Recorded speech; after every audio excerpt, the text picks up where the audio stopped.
We hear so much about diet these days. It can feel a bit overwhelming. It really can. So much information out there. Yeah, exactly. But today, on the deep dive, we're going to try and cut through some of that noise. We're focusing on something, well, really important for your long-term health.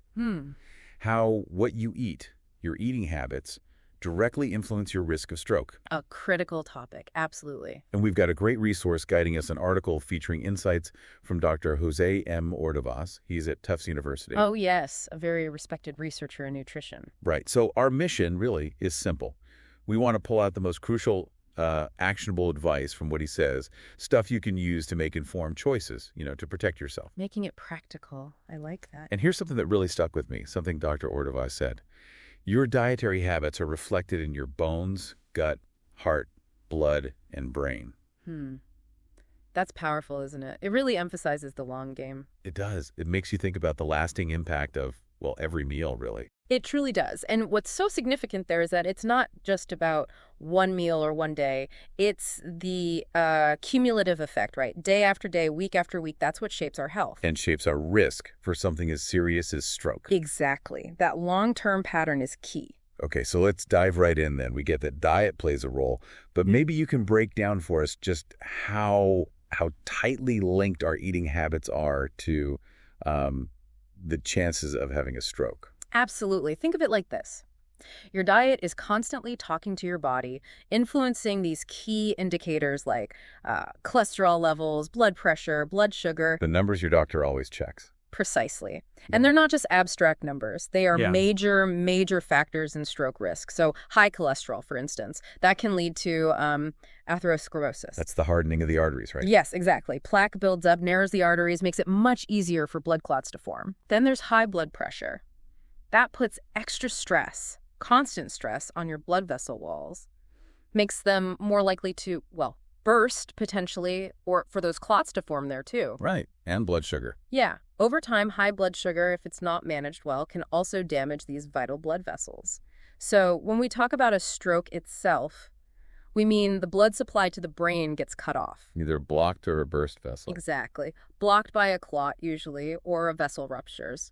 So you can see pretty directly how the food choices you make every day impact the very system that keeps your brain supplied with blood. That paints a really clear, maybe slightly scary picture. Well, understanding is the first step, right? True. So knowing that, completely changing your diet overnight feels, well, impossible for most of us.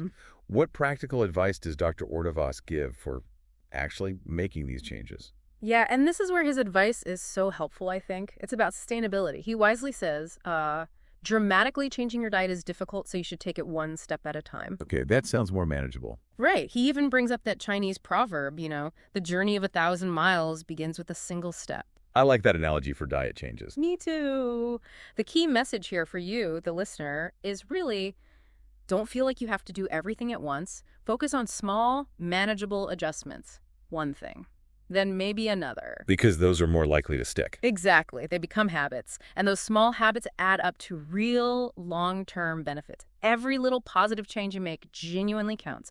It's not all or nothing. That's honestly such a relief to hear. Makes it feel much more achievable.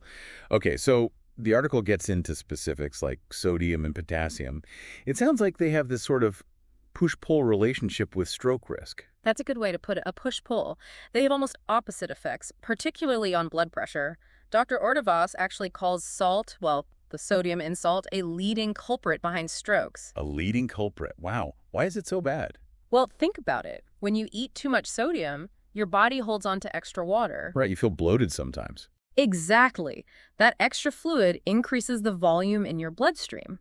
And that pushes your blood pressure up. It makes sense. And that higher pressure constantly pushing on your blood vessel walls, it strains them, makes them more vulnerable to damage, like bursting or, again, forming those dangerous clots that could travel to the brain. Okay, so definitely need to watch the sodium. Where does potassium fit in? You said it's the opposite. Right. Potassium is presented as the mighty antidote, as the article puts it. The antidote, okay. Its main role here is helping your blood vessel walls relax, just ease up a bit. And that relaxation can help lower blood pressure, so it's trying to create a better balance in your system. So more potassium, less sodium pressure. Kind of, but, and this is really important, Dr. Ordovas stresses this, Just upping your potassium isn't like a free pass to keep eating loads of salt. Oh, okay. You can't just cancel it out. No, unfortunately not. Yeah. The most effective strategy, he says, is to actively work on cutting down your sodium intake first and foremost. That makes perfect sense. So the big question then is, how?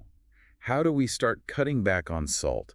It feels like it's hidden everywhere. It really does. And you're right. If you look at most modern diets, especially in the U.S., processed foods are the #1 source.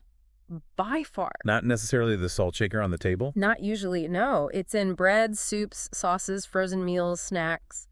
It adds up incredibly fast. So what's a first step, like that single step Dr. Ordovas mentioned? Well, he offers a really practical idea. Try swapping out just one processed snack you usually eat.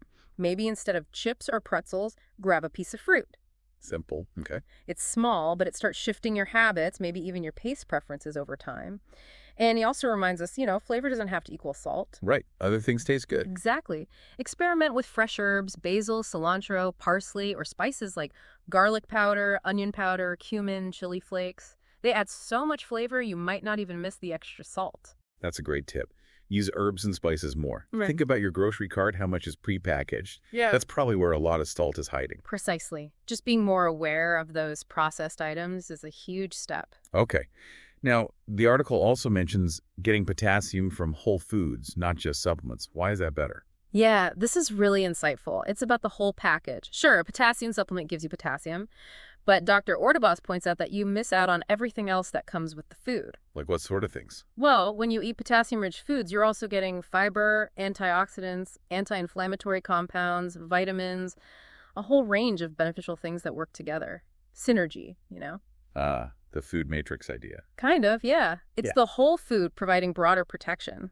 Think of it like getting a complete health package, not just one isolated ingredient. So what are some good examples? Bananas are famous for potassium? Bananas are good, yep.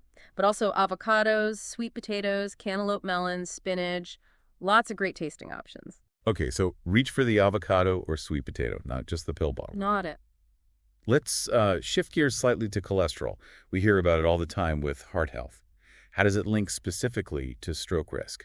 It's very connected, mainly through the health of your arteries again. As Dr. Ordovas explains, too much of the bad cholesterol, LDL, floating around can lead to that plaque buildup. Atherosclerosis again? Exactly. The plaque hardens, it narrows the arteries, and that narrowing makes it much easier for blood clots to form right there, or for clots traveling from elsewhere to get stuck. And if that happens in an artery leading to the brain? That's an ischemic stroke, the most common type. So how do we fight back against that cholesterol buildup with diet? Well, Dr. Ordovas highlights healthy fats, specifically unsaturated fats. These are the ones that are usually liquid at room temperature. Like olive oil. Extra virgin olive oil is a great example. Also, the fats in nuts, seeds, avocados, and importantly, the omega-3 fatty acids you find in fatty fish like salmon or mackerel. Those are supposed to be really good for you. They are known for heart benefits. They're a type of polyunsaturated fat. So the suggestion is pretty straightforward. Try swapping out processed snacks, which are often high in unhealthy saturated fats, for these healthier options. So instead of maybe cookies or pastries, grab a handful of nuts. Exactly. Or add avocado to your salad or toast. Small swaps, big impact potentially. Good. And it's not just fats, right? The article mentions fiber too. How does fiber help here? Right. Fiber is another hero in this story, and it's something many people just don't get enough of. Guilty as charged sometimes. Yeah, it's common. Dr. Ordovas explains that fiber, particularly soluble fiber, actually binds onto cholesterol in your digestive system. Binds onto it. Yeah, and helps carry it out of your body before it gets absorbed into your bloodstream. It's like a little cholesterol escort service. Oh, I like that. So where do we find this helpful fiber? Well, he points to the usual suspects, really. Fruits, vegetables, and whole grains. Things like brown rice, quinoa, oats, beans, lentils. All great sources that contribute to lower cholesterol and a healthier system overall. Okay, so we keep circling back to this idea. More whole foods, less processed stuff. Which brings us neatly to ultra-processed foods. Dr. Ordovas seems pretty adamant about avoiding those. What's the main issue? Well, first, just the scale of it is kind of shocking. The article mentions they make up something like 70% of the U.S. food supply. 70%. That's huge. It's massive. And the problem, Dr. Ordovas explains, is what's in them. They're often loaded with the very things we're trying to limit. Tons of added sugar, loads of sodium, unhealthy fats. The trifecta. Pretty much. And on top of that, they often have artificial preservatives, flavors, colors, stuff with basically zero nutritional value. But the calories are worse. Or worse, exactly. Yeah. So when you eat a lot of these, you're filling up on things that can actively harm your health markers, and you're pushing out the nutritious whole foods that could be protecting you. So it's a double whammy, adding bad stuff and displacing the good. That's a perfect way to put it, yes. And Dr. Ordovas gives some practical swaps here too, doesn't he? To make it less daunting. He does. He suggests, instead of grabbing that canned soup, which can be really high in sodium, maybe try making a big batch of homemade chili or soup on the weekend. Or control over ingredients. Exactly. Or instead of frozen pizza, maybe make your own with lots of veggies. Mm-hmm. And for dessert, maybe some dark chocolate instead of ice cream all the time. It's not about banning things completely then. No, not at all. He really emphasizes that. Prevention isn't about total restriction or making food joyless. It's about making smarter choices more often, shifting the balance gradually towards healthier habits. That's really encouraging. It feels more sustainable that way. Yeah. Okay, finally, the article just touches on the future. This idea of personalized or precision nutrition. What's the thinking there? How might that change things for stroke prevention? Yeah, it's a really exciting field. Dr. Ordovas mentions that researchers, including his own lab, are working hard to identify specific genes, genetic variations that might make someone more susceptible to stroke. So knowing your genes could tell you your specific risks. Potentially, yes. The long-term vision is that dietary advice could become much more tailored, based on your individual genetics, combined with your lifestyle, your environment, leading to really targeted prevention strategies. Wow, that sounds powerful. It could be. But he also brings in his own research, which already shows something really effective now. He highlights the Mediterranean diet. We hear a lot about that one. For good reason. His work shows it's remarkably effective at preventing strokes, both first-time strokes, and preventing them from happening again, even in older people who are already considered high risk. So lots of fruits, veggies, olive oil, fish. Exactly. Rich in those healthy fats, fiber, antioxidants we've been talking about. But he adds a really important dose of realism. He says, and I'm quoting here, brain food, superfood, there is no magic bullet. No single magic food. Right. He continues, the Mediterranean diet might be a super diet, but strokes are complex. The solutions are complex too. But diet is huge, but it's not the only thing. Precisely. It underscores that it's part of a bigger picture. A holistic approach to health is needed. That's a vital reminder. Okay, so let's try and bring all this together for everyone listening. What are the main actionable takeaways from our deep dive into Dr. Ordovas's advice? Well, if we circle back to that first idea that your diet shapes your health over the long haul, the core message is really positive.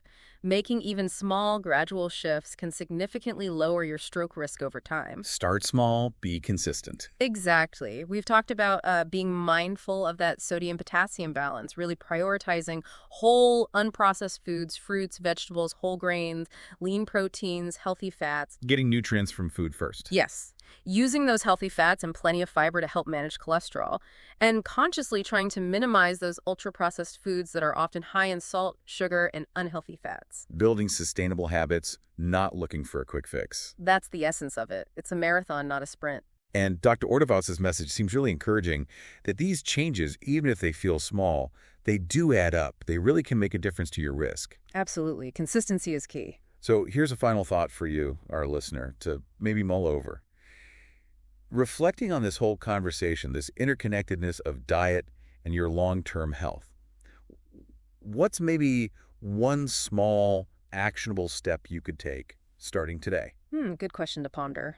Maybe it's exploring a simple Mediterranean recipe this week. Oh. Or consciously swapping just one processed snack for a piece of fruit, like Dr. Ordovas suggested. Could be anything that moves you in the right direction.